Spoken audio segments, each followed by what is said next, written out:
What is going on YouTube? This is Acid Root. So I'm going to review the 10th album by Jay-Z, and this album is called American Gangster, and it came out in the fall of 2007, basically to coincide with the movie that starred Denzel Washington around that time. So Jay-Z had come back from retirement in late 2006, and this was his follow-up album, which was talked about throughout 2007, and it was originally supposed to be like a concept album, but really it just kind of comes off as more of just like a solitary and pretty rock solid Jay-Z album, where Kingdom Come, his comeback album, at least from critics like Rolling Stone, more professional critics, that type stuff, kind of said that it was a letdown and lackluster. But I actually didn't have many problems with Kingdom Come. It was chock full of good hooks, chock full of some pretty solid beats and that type of stuff. Just a very sophisticated Jay-Z. But I feel like this is one, American Gangster is more of an album where Jay-Z steps out a little bit more, and the singles are more well crafted, and they're not quite as ready to kick back and kind of in retirement mode, where that was a lot of the stuff about Kingdom Come was just kind of saying that he's a big dog now, he's not young and thugging and that type stuff, and just kind of has a different altitude, and was kind of that cruising altitude back on Kingdom Come. But I like that he kind of loosens up his tie a little bit on this album and kind of has like a little bit more particular vibe to kind of step out and showcase some of that stuff. I mean, there are guests on here that are kind of more contemporary, and I like that concept, but the guests on here are not quite as many like they were on Kingdom Come. I do kind of miss that concept, like Beyonce. Like, I do miss some of the guests of Kingdom Come. Like, Beyonce's not on here, John Legend's not on here, Chris Martin from Coldplay's not on here. So there's not as many hook artists this time, but it is a very kind of soulful kind of atmosphere as far as that kind of goes. There's definitely some Marvin Gaye and kind of stuff like that kind of samples that just make this kind of an in-between, where it's just kind of more of a social gathering, where it's not necessarily blue collar as much as it is white collar. I definitely get the vibe of this being a white collar album, which is surprising because American Gangster was not, like, it might have been, I think that movie took place in like the 40s, but it's just interesting kind of get the concept of basically getting like sophisticated, like basically at least lawyer money kind of concepts amongst people. So it's not like a middle class, like, just the sort of stuff that you would hear out of Laffy Taffy and like Snap Rap and that type stuff, like Laffy Taffy and Fireman by Lil Wayne and some of those type tunes. It just has a lot of more kind of rousy kind of like gloss about it that this is interesting kind of get. But this is pretty rock solid of an album. This is definitely, in my opinion, one of Jay-Z's best albums. Like, it may not get seen as such from like a certain critic light, but I definitely think it's an overlooked and kind of forgotten about project. I think it's probably as good as the first Blueprint and as good as like the Black Album and some of those. It just I guess it's kind of tricky to kind of find much to really complain about on this project. So I'm just going to go ahead and talk about the singles. So I'm going to go ahead and get to those. I was trying to see if there was anything I could really say, but there isn't much. I mean, this is rather fantastic album. So there were three singles from this project. The first single was Blue Magic, and this is kind of just a vanilla club cut. I definitely like this kind of glitzy, kind of synthy type feel towards it. Didn't used to like this song back in the day, but I do like the concept of it just kind of being like an entry, just kind of substandard, just kind of getting there, just night out kind of bop. It's just kind of interesting that Jay-Z even put out such a regular and kind of substandard dance club tune for like the clubs and that type of stuff. So this automatically kind of shows Jay-Z in a different sense, where it's not so much where he's causing the dance vibes. So it's just kind of something to, get the initial kind of mingling taken care of, and like the dap and like the initial kind of congregations and that type of stuff. Just easy kind of one to just kind of peer the surroundings and that type of stuff, get few drinks. This would have to say this is very vanilla, and I can't think of many songs by Jay-Z that kind of had this vanilla feel. Like, to talk about some of those ones, like off of most of his ones have a little bit more rousiness, and you'll see that as some of these further singles progress. But it's just, I like this one. I didn't used to, but I do now. Definitely, it's a highlight. Pharrell really helps on his background vocals on here, so this is classic Jay-Z and Pharrell. So the second single is Rock Boys in the Winter Is, and this is one that was seen. Rock Boys in the Winter is the second single, and this is kind of like a glitzy kind of song, definitely a very ritzy social gathering kind of cut. And you'll notice I didn't say club cut, but just more social gathering, or there could be people dressed up, suits and ties, just more dress attire and dress to impress type stuff. Definitely a white collar party tune. It's just interesting because this is not blue collar, just work at like some cubicle, something like that, but actually stuff that has a little bit more like emphasis and that type stuff. I like the concept of it, just to kind of have that. It's a blue blood kind of tune, but This was seen by the Rolling Stone as like the song of 2007. I don't know if that was just in rap music or just in music in general, but this is a pretty good highlight. This is a forgotten about Jay-Z tune. Definitely makes me want to get up and drink and that type of stuff. It just has a lot of lively energy and it's just different. It's very similar to like Blurred Lines by Robin Thicke from 2013. This has that same kind of white collar kind of feel where just you know that it's kind of a party tune. It's not necessarily at just like a local dance club, strip club, or night venue, something like that. This has a little bit more finesse to it, but it's just a good one. This is the sort of stuff that Jay-Z, we definitely could have stood to have seen more songs like this throughout his later albums, but he just didn't stay in this era very long. The third single is I Know, and this has Pharrell kind of in background vocals on here a bit. And this is very hotel-like music. This very glossy. It's another social gathering kind of one. It's just a fraternizing kind of one. This has a lot of glittery, sparkly kind of beat production type energy towards it. This really feels fancy, a little bit more glitzy than Rock Boys, where Rock Boys feels like you're kind of in the midst of just being the life of the party and, you know, clinking glasses and that type of stuff. But I feel like I Know is a little bit more just of a fancy kind of. I Know is a pretty nice saucy tune, definitely for a flirty night out at like a social gathering and that type of stuff. It's a little bit more rousing than Rock Boys is, but I like the concept of just being able to say that these are three all together good social highlights that just kind of showcase a very glitzy lifestyle. This is the sort of stuff that we needed from Jay-Z throughout more. It's not to say, I mean, really, the thing about it is, this is just kind of because Jay-Z went from album to album. He kind of was on to the next one pretty quickly. So the next stuff that he did with the Blueprint 3 had a totally different vibe from like American Gangster, which is really too bad because I could have definitely stood to have seen a sequel to this album and gotten another good handful of songs like these three singles. They're all this really social gathering kind of like, this white collar kind of music. This has an overall nice feel. So to talk about the songs I recommend, out of 14 songs, not counting the intro, there's 15 songs on here, but minus the intro, there's 14. So out of 14 songs, I wound up recommending to 11, almost 12, 11 and a half songs. So I'm going to go ahead and recommend those to you. So those 11 songs would be Blue Magic.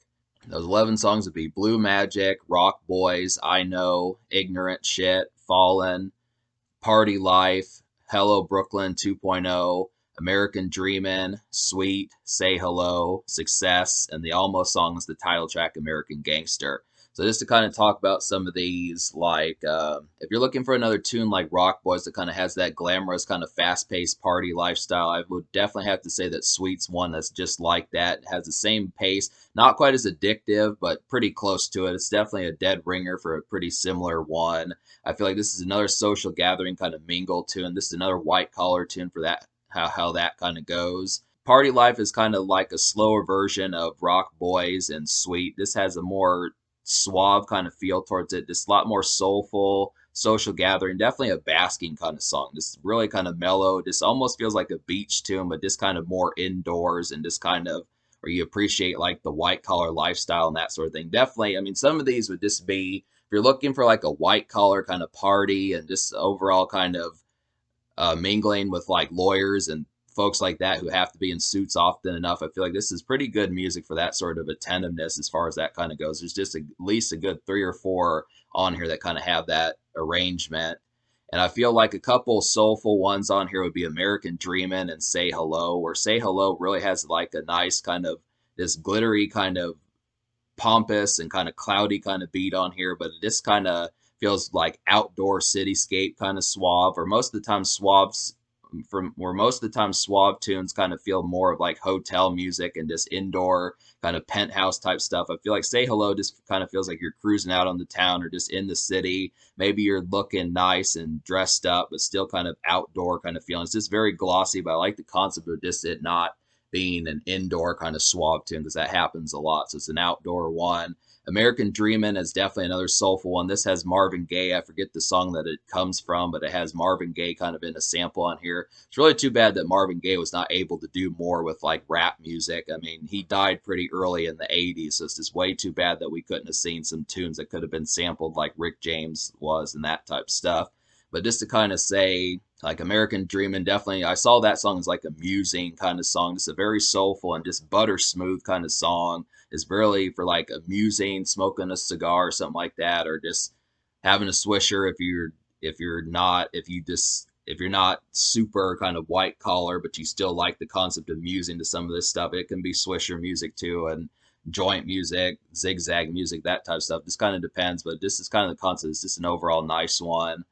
I feel like Success is kind of an odd duck of a song. I like this song quite a bit. Nas did a pretty excellent job on here, but this really feels like jukebox music. I really felt like this is just kind of at like a saloon. This is like the most old school sounding song out of all the productions on here. This really feels like something that would have been like a rap song out of the 40s or something like that. This feels very jukebox like, but it is a dance cut and it is pretty quick pace. So Jay-Z and Nas do a great job on this song. It's just kind of the concept that it just has like a way more retro kind of feel. But it's just weird how Jay-Z kind of made that one work. Basically, one of the best beats on this album is Ignorant Shit. I have to talk about this one just because this is a really quick pace. This one's just like a ravenous. One of the best beats on this album that I have to talk about is Ignorant Shit. This has a really kind of nasty and quick paced kind of feel towards it. It's very glitzy. It's a dance cut, but it's very venomous. This has like a real biting kind of tempo about it. This really picks up real well. Just would have to say it just has like a real ravenous and kind of overall pacey kind of tune. This one was taken from Drake off of his So Far Gone mixtape. He did a freestyle of this with Lil Wayne. It's easy to see because this was an excellent highlight. This is one of the best songs off of American Gangster, in my opinion. This is the sort of stuff I would definitely like another song or two like this one. There's not very many clones of this song, but this has an overall kind of sharp and biting kind of pace, I would have to say. I just really like the tempo behind it. Hello Brooklyn 2.0 is another real kind of thick song. This has Lil Wayne on here, and this is Lil Wayne from 2007 before he dropped the Carter 3, back when he was in huge demand and had all that hype. This is one that has a real kind of bass heavy bit. It just really feels like a rumbler of a song. It's just very murky and kind of just feels like you're getting tanked out of your mind, and it is a dance cut. So this is one. I was surprised that this is a Jay-Z song. This doesn't even feel like a Lil Wayne song. It's just surprising. This feels like more something that like T.I. or Young Buck would do, or some Southern artist would do something like that. I'm surprised that this one was quite as, because this really feels like a song that you would be tanked out of your mind to, just having a real great time, drinks splashing everywhere, getting rousy a little bit, that type of stuff, getting flirty, some of those type moments. It's just interesting kind of get both the Carters, Lil Wayne, and Jay-Z on here for a song like this. I like the concept. Nice sample. This overall kind of glitzy rumbler of a beat. And this is probably one of the best overall getting crunk songs on here, which is strange because Jay-Z doesn't really do crunk. But this is definitely, for an East Coast beat, this is a pretty surprising one. Then to talk about one more, Fallen. So this has a real good sample. This has like Puff Daddy did a lot of the beats on here, which is interesting just because he really ramped up his production, his team of people that he helped Jay-Z with. He did a number of beats on here. I think he did Ignorant Shit, and I think he did, well, I'll just look it up. He did Ignorant Shit, he did Party Life, he did American Dreamin'. So those are just some highlights off there. I know Just Blaze did Ignorant Shit, so that's still a pretty good highlight. But just to kind of say, he did do a handful of these on here. Like Fallen just has a really good sample, like I was saying. This is a cityscape kind of tune, and it's just out and about, kind of being in the city lights, I just would have to say. This has a real kind of flashy, stepping out kind of feel towards it. But this one can be an indoor tune. It's a little bit flashy for that, but I just kind of feel like it's just kind of more traversing through the town. It's kind of a more interesting where songs like NWA, that stuff that they do kind of feels just more walking out and about. This one just feels a little bit more glitzy towards it with a little bit more sophistication. So it's just kind of the concept as to how that goes. And then American Gangster was the almost song, the title track. This is one that I feel like has a similar vibe to like Touch the Sky by Kanye West. It's a pretty good sample on there, but I feel like it takes a little bit more getting used to. I kind of like it, but it doesn't hit me like a ton of bricks like I'd like it to. It's close, but I just kind of feel like the concept, I just need to listen to it a few more times past this review landscape to do it. But I do think it's a very good feel-good song. I mean, it gives me the same kind of vibes that Touch the Sky did by Kanye West. Very jazzy kind of tune. Has the same energy as American Dreamin' and Say Hello and some of those type ones. So it's just good that Jay-Z was able to balance like this soulful stuff and just kind of turned it into a real tour de force as far as like the concept of some of these things that just work with like this white collar and more blue blood type atmosphere and do it with like some of these party numbers. So just the fact that Jay-Z was kind of clinking wine glasses and stepping out and just having a real flashy time with not just like blue collar kind of workaday type folks, but with the sophisticated lawyer type numbers and more folks like that and CEOs and those type folks that are kind of a little bit richer. So it's just interesting kind of get that. So I'm going to give this album me liking basically 11 and a half songs out of 14. It's going to get a 10. I mean, really, even if I had only liked 11, if I hadn't thrown American Gangster in there as an almost song, I'd still give it a 10 just because there's that many. The only real the only real two songs or three songs I didn't enjoy, two songs I didn't enjoy were just No Hook and Pray. No Hook and Pray are the only ones. I didn't really like No Hook just because the beat wasn't interesting. And a song that doesn't have a hook on there, that just doesn't have an interesting beat, isn't much to really think of. And Pray, I mean, that one was kind of a lively one, but it just didn't do enough for me in terms of the context of how I would listen to it. It's supposed to be kind of like a riveting kind of one for stepping out and that sort of thing. Just a little bit one with more of a pulse, kind of give you goosebumps, but I just didn't feel the liveliness of it. It just was kind of a different context. So that one kind of had more feel with the tensions of the movie and just the impact of that sort of thing as to how that went. So, but it still gets a 10 out of 10. The social score, I'm going to give a 10 also, just because I really like the glamour of this album. So many things juggled. It's just really effectual how easily Jay-Z managed to do this. I just kind of like the concept of getting these white collar tunes, these kind of fancy party tunes like Rock Boys and Sweet and I Know and Blue Magic and some of those type ones, even Party Life and Hello Brooklyn 2.0. There's just a good assortment of things, differential styles, and just overall, if you're looking for a sophisticated album that retains like the concept of recreation, that's not just sophisticated and loses like its kind of candor of having a good time, this is a great album for that department. So I just would have to say it's fun, but it's also like serious at the same time, and it has that kind of gloss of just being richer. So it's just a rich, fun album, which not every single portrayal kind of happens amongst some of these times, as you'll see. But I like the concept. I'm glad that this is not strictly just like, well, you get the idea. So this, yeah, the social score is a 10. In terms of the future, like Jay-Z has been gone since like 2018, so it's interesting kind of get some of these hit albums like this. But I am going to start reviewing more of these, but I do like this album quite a bit.